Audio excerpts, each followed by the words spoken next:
요한복음 1장 10절에서 13절 말씀.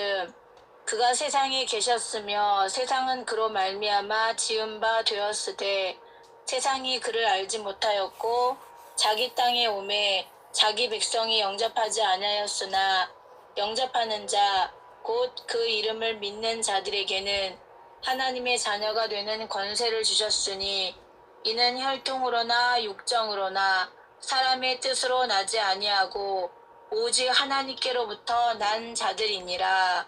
아멘. 아멘. 네, 감사합니다. 아멘.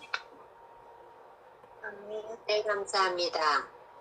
오늘 선포된 본문 말씀에 의해서 already but not yet 이라는 시리즈로 두 번째 신학과 시간입니다. 네, 하나님의 자녀라는 제목으로 이안드레 목사님께서 말씀 선포해 주시겠습니다. 네, 목사님 부탁드립니다. 살아계신 아버지 하나님 고맙고 감사합니다. 오늘도 좋은 날을 주셔서 저희들이 주 안에서 함께 기적의 방에 모였습니다. 오늘 주님이 친히 부족한 종을 통해서 말씀해 주시고 말씀을 듣고 은혜 받고 또 합심하여 기도하여 여러 가지 기도의 제목이 응답되게 하시고 살아가는 모든 지체들마다 주의 성령을 충만하게 체험하여 마지막 때 하나님의 귀한 일들을 잘 감당하고 기도의 용사로서의 본분을 잘 감당하는 우리 모두가 되게 축복해 주십시오. 주의 이름으로 시작하오니 주님께서 모든 것을 이루어 주십시오. 예수님의 이름으로 감사하며 기도드리옵나이다. 아멘. 아멘. 아멘. 아멘. 아멘. 예, 샬롬 반갑습니다. 시리즈 오늘 두 번째 시간 하나님의 자녀 이런 제목으로 함께 말씀을 나누겠습니다. 본문 가운데 오늘 요한복음 1장 12절 말씀에 보니까 영접하는 자, 곧 그 이름을 믿는 자들에게는 하나님의 자녀가 되는 권세를 주셨으니 이렇게 말씀하셨죠. 영접하는 것을 그 이름을 믿는 자들이다 이렇게 표현하셨어요. 그러면은 하나님의 자녀가 되는 권세를 주셨으니 오늘 이 하나님의 자녀가 되는 것도 이미 already 이루어졌지만 but not yet 아직은 아니다. 이러한 시리즈의 그 제목처럼 그런 관점에서 오늘 우리가 과연 하나님의 자녀가 되었는가 말씀 중심으로 살펴보려고 하는 겁니다. 자, 마태복음 5장 14절에 보면은 너희는 세상의 빛이다 주님이 이렇게 말씀하셨죠. 자, 성경에 보면 요한일서에 하나님은 빛이라고 말씀합니다. 그 하나님은 빛이시기 때문에 어둠이 조금도 없으시다고 말씀하셨죠. 그런데 이 하나님이 육신을 입고 오신 분이 바로 예수님이잖아요. 그럼 하나님이 빛이기 때문에 예수님도 빛이십니다. 그래서 그 예수님이 빛으로 세상에 오셔서 나를 따르는 너희들도 세상의 빛이다 이렇게 말씀하셨어요. 이게 오늘 빛의 자녀고 하나님의 자녀가 되는 겁니다. 그래서 에베소서 5장 8절로 9절 말씀에 보니까 너희가 전에는 어둠이더니 이제는 주 안에서 빛이라 빛의 자녀들처럼 행하라 그랬어요. 자, 이 빛 대신 주님을 마음에 영접하기 전에는 다 어둠이었는데 이제는 빛이 우리 안에 들어왔어요. 그러니까 오늘 우리가 빛의 자녀가 됐는데 빛의 자녀들처럼 행하라. 그러면서 빛의 열매는 모든 착함과 의로움과 진실함에 있느니라 그랬어요. 우리 이 착하다고 하는 게 세상 기준의 착함이 아니죠. 절대 선이신 하나님의 기준의 선. 성경에 나타난 선입니다. 그리고 의로움, 진실함. 그럼 우리가 과연 빛의 자녀가 되어서 이런 빛의 열매를 맺으면서 현재 살고 있는가? 아닌 경우가 많이 있다는 거죠. 자, 데살로니가전서 5장 4절로 5절엔 또 뭐라고 말씀하셨어요?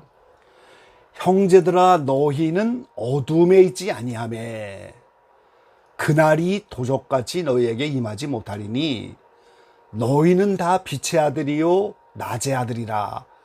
우리가 밤이나 어두움에 속하지 아니하나니 그랬어요. 그럼 여기서 말하는 어두움은 뭐겠습니까? 여기서 말하는 밤은 뭐겠어요? 이 밤이나 어두움은 악령들이 활동하는 시간을 말하는 거예요. 우리가 생각하는 시간적인 그런 밤, 시간적인 그런 환경의 어둠이 아니고 영적인 의미의 밤, 영적인 의미의 어두움. 그래서 악령들이 활동을 하여 오늘 죄를 짓게 하는 그런 환경이 다 밤이고 어둠이에요. 그런데 오늘 대선의 교회를 향해서 너희는 어둠에 있지 아니하매 그날이 도적같이 임하지 못하리니. 자, 예수님이 다시 오시는 날이 도적과 같이 오신다고 말씀하셨는데 오늘 어둠에 있지 아니하는 형제들은 도적과 같이 임하지 못하고 알게 오신다 그 말이에요. 지금 어둠에 있는 사람에게는 도적과 같이 갑자기 오시지만 오늘 어둠에 있지 아니하면 마치 날씨가 흐리면 비가 오는 것을 우리가 예상할 수 있는 것처럼 이 세상이 되어지는 것과 하나님의 말씀을 종합하여 오늘 이 시대에 주님이 오실 때가 임박한 것을 깨닫고 도적과 같이 임하지 못하는데 그들은 다 빛의 아들이요 낮의 아들이라 그랬어요. 그럼 우리가 다 예수 믿고 지금 도적과 같이 오시는 주님을 다 맞을 준비가 다 되었는가? 그러면 빛의 아들이고 낮의 아들인데 어둠이나 밤에 속하면 아직도 우리는 빛의 아들과 낮의 아들이라 말할 수가 없더라 하는 사실인 거죠. 자, 요한일서 3장 9절로 10절에 또 말씀합니다. 하나님께로서 난 자마다 죄를 짓지 아니하나니 이는 하나님의 씨가 그의 속에 거하며 저도 범죄치 못하는 것은 하나님께로서 났습니다 그랬어요. 하나님께로서 난 자마다 죄를 짓지 못한다고 했어요. 왜 그럽니까? 절대 의로우신 하나님의 씨가 그 속에 거하고 그러기 때문에 범죄할 수가 없다 그랬어요. 이러므로 하나님의 자녀들과 마귀의 자녀들이 나타나나니 무릇 의를 행치 아니하는 자나 또는 그 형제를 사랑하지 아니하는 자는 하나님께 속하지 아니하니라 그랬어요. 그러니까 오늘 하나님의 자녀들과 마귀의 자녀들이 나타나는데 의를 행치 아니하는 자는 하나님의 자녀가 아니라는 거예요. 마귀의 자녀입니다.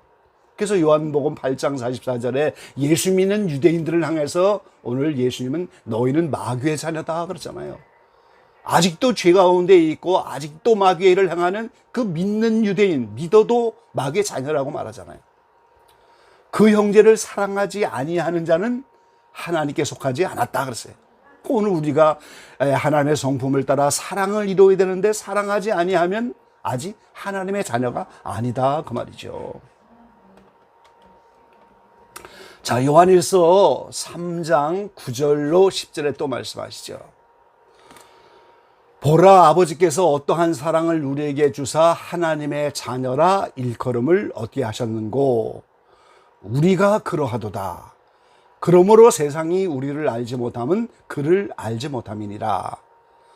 사랑하는 자들아, 우리가 지금은 하나님의 자녀라. 장래에 어떻게 될 것은 아직 나타나지 아니하였으나 그가 나타나심이 되면 우리가 그와 같은 줄을 아는 것은 그의 계신 그대로 볼 것을 인함이니 주를 향하여 이 소망을 가진 자마다 그의 깨끗하심과 같이 자기를 깨끗하게 하느니라 그랬어요.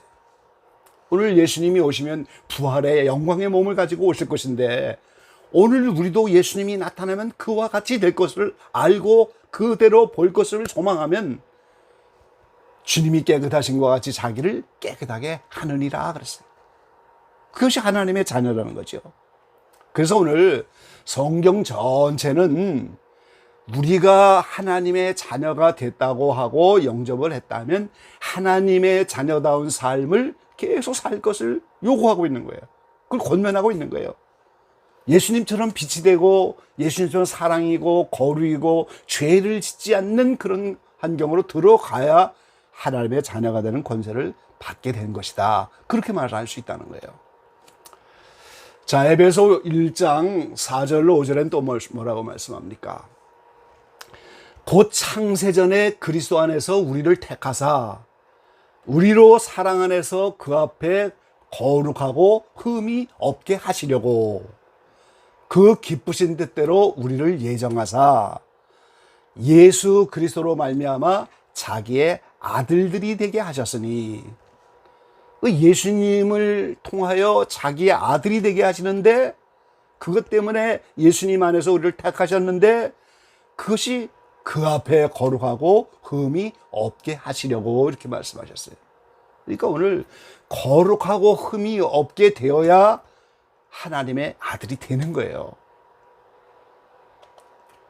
그래서 오늘 이 하나님의 자녀가 되는 권세를 받았다 하는 것이, 어저께 이제 우리가 죄의 사함에 대해서 말씀을 드리면서 로마서 8장의 상태를 제가 말씀드렸죠. 로마서 7장에 죄 때문에 사도 바울이 고민하고 이제 마음으로는 하나님의 법을 지키려고 하는데 기회만 오면 죄가 나타나서 오라 나는 곤고한 사람이로다. 누가 나를 이 사망의 몸에서 건져낼 것이냐. 심지어는 사도 바울조차도 죄 때문에 고민했는데, 근데 로마서 8장에 가니까 뭐라고 말씀하셔요? 이제는 죄에서 해방이 됐다고 선포하시면서 15절로 16절에 이렇게 말씀합니다. 너희는 다시 무서워하는 종의 영을 받지 아니하였고 양자의 영을 받았으므로 아바 아버지라 부르짖느니라. 성령이 친히 우리 영으로 더불어 우리가 하나님의 자녀인 것을 증거하시나니 그랬어요. 자, 양자의 영을 받는 게 로마서 8장의 죄에서 해방이 돼야 이제는 종의 영을 받지 않고 양자의 영을 받았는데, 그 양자의 영을 받았기 때문에 하나님을 아바 아버지, 아빠라는 거죠. 아빠 아버지, 그렇게 부르실 수가 있다는 거예요. 그러면은 성령이 우리 영으로 더불어 하나님의 자녀인 것을 증거하신다 그랬어요. 그래서 로마서 8장의 죄에서 해방되는 이 죄사함이 곧 자녀가 되는 것과 같은 신앙의 경지다 하는 사실인 거예요. 그래서 어제 우리가 죄사함을 이미 받았다, 성경에도 말하고 계속하지만 실제 난예 아직 우리의 상태는 죄사함이 아니라는 거죠. 그러니까 죄를 짓잖아요. 그래서 오늘 어저께 죄사함이 십자가에서 두 가지 은총이 객관적으로 준비됐지만 나에게 실제적으로 주관적으로 적용이 돼야 오늘 우리가 죄사함을 받는 것이다. 어저께 이제 말씀드렸죠. 그 똑같은 경지인 거예요. 죄사함을 받아야 아바 아버지라 양자영을 받게 되는 거다 그 말이죠. 자, 이제 로마서 8장 12절로 14절에 또 말씀합니다. 그러므로 형제들아 우리가 빚진 자로 돼 육신에게 져서 육신대로 살 것이 아니니라. 너희가 육신대로 살면 반드시 죽을 것이로되 영으로서 몸의 행실을 죽이면 살리니 무릇 하나님의 영으로 인도함을 받는 그들은 곧 하나님의 아들이라 그랬어요. 우리에게 주신 성령, 그 영으로서 몸의 행실을 죽이면, 근데 오늘 이 몸은 바로 육신대로 사는 거잖아요. 아담 이래로 죄와 정욕에 지배받는 그 육신, 그 몸으로 사는 그 행실, 육신의 일을 영으로 죽여서 이제는 육신의 일이 나타나지 않고 성령을 따라 살아가는, 그게 하나님의 아들이다, 이렇게 고백하고 있는 거예요. 프란시스 성자가 말년에 죽음을 앞두고 그런 표현을 했지요. 당나귀야 수고를 많이 했다 그랬어요. 사람이 당나귀를 타고 이제 가는 것처럼 이 자신의 육신, 자신의 몸을 당나귀라고 표현한 거예요. 그러니까 이 성령으로 새롭게 된 프란시스라고 하는 그 사람이 성령을 따라 살아가는데, 육체가 이제 당나귀처럼 성령이 원하는 대로 가져야 되는데 육신이 원하는 대로 하면 마치 당나귀를 사람이 지고 가는 것처럼 그런 결과인데, 일생 동안 몸을 쳐서 복종하며 몸의 행실을 죽이고 성령을 따라 사는 그 일에 내 몸이 당나귀처럼 주인이 원하는 대로 수고를 많이 해줬다 그 말이죠. 오늘 우리가 저런 이제 아직도 몸의 행실이 죽지 않고 아직도 육신대로 산다면 아직 하나님의 자녀가 영접하는 순간에 원래도 이미 이루었지만, 그래서 성령으로 그걸 보증해 줬지만 아직 그 하나님의 아들이 되는 경지에 실제적으로는 들어가지 못했다 그 말이죠. 자, 그래서 오늘 히브리서 1장 6절에는 또 마다들을 이끌어 세상에 다시 들어오게 하실 때에 하나님의 모든 천사가 저에게 경배할지어다 말씀하시며 그랬어요. 자, 마다들은 누굽니까? 예수님이신 거예요. 예수님은 독생자고 독자이신데 그분이 오셔서 양자의 영을 받는 이런 사람들이 나타나니까 세상에 다시 오셔 재림하시면 마다들이 되시는 거예요. 그때 양자의 영을 받은 사람이 다 휴거되는 겁니다, 오늘. 그래서 이제 천사가 오늘 우리를 구속하기 위해서 수고하는 영들인데 그들이 자신들의 수고로 이렇게 많은 양자영을 받은 사람들이 다 휴거되기 때문에 그 예수님이 오실 때 경배하며 영광을 돌리는 거지요. 그래서 예수님은 마다들이고 거기에 붙은 우리는 전부 양자가 되는 거예요. 그래서 이제 계시록 21장 7절에 보면은 이기는 자는 이것들을 유업으로 얻으리라. 나는 저의 하나님이 되고 그는 내 아들이 되리라 그랬어요. 이기는 자를 하나님의 아들이 되리라고 주님이 말씀하시고 이것들을 유업으로 얻으리라 그랬는데 그 계시록 21장에 나오는 유업은 무엇입니까? 계시록 21장 1절에 보면 새하늘과 새 땅이 내려오죠. 계시록 21장 2절에 보면 거룩한 새 예루살렘 성이 또 내려오죠. 그리고 21장 24절에 보면 만국이 나타나는 거예요. 이게 다 유업으로 우리에게 주는 것들인데 이 거룩한 새 예루살렘 성에 이기는 자들만 유업으로 이걸 받는다. 21장 7절 이렇게 말씀하신 거예요. 그래서 오늘 이기는 자들이 휴거 성도고 어린 양의 아내가 돼서 새 예루살렘 성에 들어갈 권세를 실제적으로 받게 되는 거예요. 그래서 오늘 저와 여러분은 이 유업으로 하나님의 나라를 받는데 그것이 차이가 있다 하는 사실을 우리가 알아야 돼요. 새 예루살렘 성에 들어갈 수 있는 권세를 받은 사람들은 교회 시대 동안에 이기는 자들, 쉽게 말하면 사는 동안에 이기는 자의 경지에 들어가서 사도 바울이 말한 로마서 8장의 죄에서 해방되는 경지에 들어가서 사는 동안 하나님의 아들이 된 사람들이에요. 그리고 이제 순교자들은 큰 환난을 통과하며 순교하는 자들, 그리고 새 예루살렘 성이 수도 서울이라면 만국은 수도 서울을 제외한 오늘 하나님 나라의 지방과 같은 거예요. 근데 거기는 큰 환난을 통과하는 자들이 들어가는 거예요. 그래서 계시록 7장 14절에 말씀하셨잖아요. 내가 가로되 내 주여 당신이 알리다 하니 그가 나더러 이르되 이는 큰 환난에서 나오는 자들인데 어린 양의 피에 그 옷을 씻어 희게 하였느니라. 바로 오늘 큰 환난에서 나오는 자들은 헤아릴 수 없는 큰 무리들이에요. 여기서 우리가 알아야 하는 것은 하나님은 한 묶음으로 추수한다고 하는 원리예요. 그러니까 사는 동안에 교회 시대 동안에 2000년 교회 역사 속에서 사는 동안에 이기는 자가 된 사람들은 바로 처음 익은 열매로 맏아들인 그분이 오실 때 휴거되는 오늘 그들이 양자영을 받은 자들이고, 두 번째 익은 열매는 큰 환난 때에 순교하는 사람과 교회 시대 전체에 순교한 자들을 한 묶음으로 해서 두 번째 익은 순교자들이에요. 그리고 세 번째 익은 열매는 큰 환난을 통과하는 자인데, 이 시대의 맏아들인 주님이 오시면 큰 환난에 들어가든지 아니면 이제 개인적으로 교회 시대 안에 살고 있다가 순교자도 되지 못하고 휴거 성도도 되지 못한 사람들이 다 심판대에서 큰 환난을 통과하며 함께 세 번째 익은 열매로 큰 환난을 통과하는 자들이에요. 그래서 주님은 세 가지로 추수해서 묶음으로 추수한다는 원리를 우리가 알아야 되는 거죠. 그래서 오늘 사는 동안에 이기는 자들만 새 예루살렘을 유업으로 받으면서 그들을 먼저 하나님의 아들이다 이렇게 부른다는 사실을 우리가 알아야 하는 거죠. 자, 마태복음 5장 1절로 12절에 보면 흔히 말하는 팔복이 나오는데요. 이제 이것도 내일쯤이면 다루게 될 텐데요. 5장 3절에 심령이 가난한 자는 복이 있나니 천국이 저의 것이미요 그랬어요. 근데 다시 한번 마태복음 5장 10절에 보면은 의를 위하여 핍박을 받는 자는 복이 있나니 천국이 저의 것이미요 그랬어요.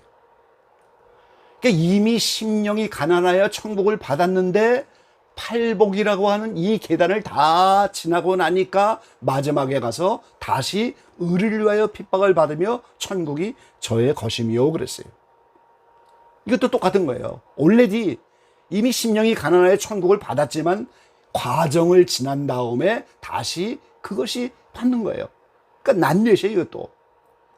그래서 이 팔복을 팔단 진복이라고 하는 거죠.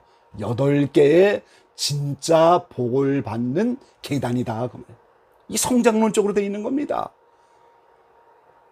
그래서 7번째 단계인 화평케 하는 자는 복이 있나니 저희가 하나님의 아들이라 일컬음을 받을 것이며 그랬어요. 다 같은 원리죠. 로마서 8장에서 죄를 해방하게 되고 죄를 짓지 않는 상태가 되고 그리고 화평케 하는 단계가 가니까 하나님의 아들이라 일컬음을 받는다 이렇게 말씀하셨어요. 히브리서 12장 14절에 보니까 모든 사람으로 더불어 화평함과 거룩함을 쫓으라 이것이 없이는 아무도 주를 보지 못하리라 그랬어요. 그 세상에 살아가는 동안에 화평을 이룬 사람은 하나님의 아들이 되고 거룩함을 이루면 하나님의 아들이 되는 건데 아직도 화평과 거룩함을 이루지 못하면 오늘 하나님의 아들이 되는 그 시작, 올레디 시작은 했지만 난옛 아직도 이루지 못한 거예요. 그 죽어서 막연하게 그냥 뿅하고 화평을 이루고 거룩을 이룹니까? 심판대에서 이 과정을 다 지나야 화평이 내게 이루어지는 거예요. 그래야 주를 본다고 말씀하잖아요. 그래서 고린도후서 5장 17절에는 뭐라고 말씀합니까? 그런즉 누구든지 그리스도 안에 있으면 새로운 피조물이라 이전 것은 지나갔으니 보라 새 것이 되었도다. 이게 취재급할 때 성령 받으면 새로운 피조물이 올레디 이미 됐지만 실제도 여기 또 과정을 다 지나야 새로운 피조물이 완성이 되는 거야. 아들이 돼야 완성이 되는 거라는 거죠. 그렇게 하면 어떻게 돼요? 화목하게 하는 직책을 주셨다고 말씀. 먼저 하나님과 화목하게 하고 세상과 화목하게 하고 이웃과 화목하게 하면서 화목하게 하는 말씀을 주셨다. 이걸 그리스도의 대사라고 하잖아요. 우리가 예수 그리스도를 대신하여 주님은 이 땅에 오셔서 십자가를 지고 죽으셔서 부활 승천했지만 이제는 주님을 따르는 그 사람들을 그리스도의 대사로 오늘 화목하게 하는 직책을 주셔서 화목하게 하는 말씀을 주시는 거예요. 화목하게 하는 하나님과 화목, 이웃과의 화목. 그래서 화평을 이루고 화평을 이루어야 하나님의 아들이 되고 오늘 새로운 피조물로 나갈 수가 있다는 거예요. 예, 결론을 말씀드리겠습니다. 오늘 하나님의 자녀가 되는 것은 영접하는 순간 예수님 믿고 성령 받아서 출애굽하는 거죠. 그때 성령으로 이걸 보증하여 올레디 이미 이루어진 건데 그러나 실제적으로 난옛 아직 나에게 이루어지지 않았어요. 왜요? 죄에서 해방되는 양자형을 받아야 되고 팔단진복의 계단을 쭉 올라가서 화평케 하는 단계가 돼야 오늘 하나님의 자녀가 되는 실제적인 권세가 우리에게 오는 거예요. 그럼 자녀가 되면 어떻게 했어요? 합법적으로 부모의 기업을 받고 합법적으로 하나님의 사랑을 받게 되고 이제 요구하는 것보다 이루어지고 말이죠. 이런 놀라운 역사가 자녀가 되는 권세인 거죠. 오늘 기자회견의 모든 지세들이 오늘 하나님의 자녀가 되는 올레디, 반난옛 이런 원리 속에서 양자형이 되고 죄에서 해방되고 화평케 하는 자의 새로운 단계까지 가서 실제적인 하나님의 자녀가 돼서 그 권세를 누리는 저와 여러분 되시기를 주의 이름으로 간절히 기원합니다. 아멘.